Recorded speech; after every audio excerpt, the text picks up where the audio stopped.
The campus of Pyongyang University of Science and Technology had a guardhouse and a gate. And the only times we were allowed to leave were during group outings, either to go sightseeing or grocery shopping. We were always accompanied by people called minders, whose job was to watch us and make sure we did nothing unauthorized. The sites themselves were the standard attractions that the regime allowed foreigners to see, whether it was a mountain or a museum or a fruit farm or a subway. Everything ran according to a script, and the script was always focused on the great leader, either Kim Jong-il or Kim Il-sung. It was during these outings that I slowly came to understand how the country really functioned.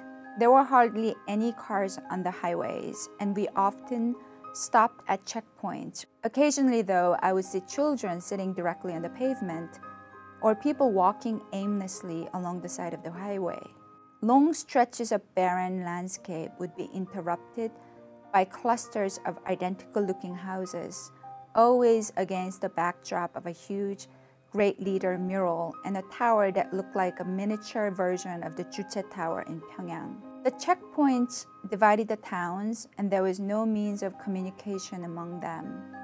But each town was an exact replica of the one before and the one after. It dawned on me then that this must be why we sometimes saw children sitting in the middle of the highway, because there was nowhere for them to go. It was the closest thing to a playground or public square.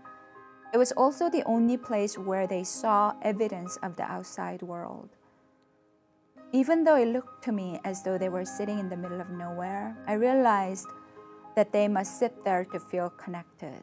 It made me feel so vividly what a claustrophobic and dehumanizing country North Korea is.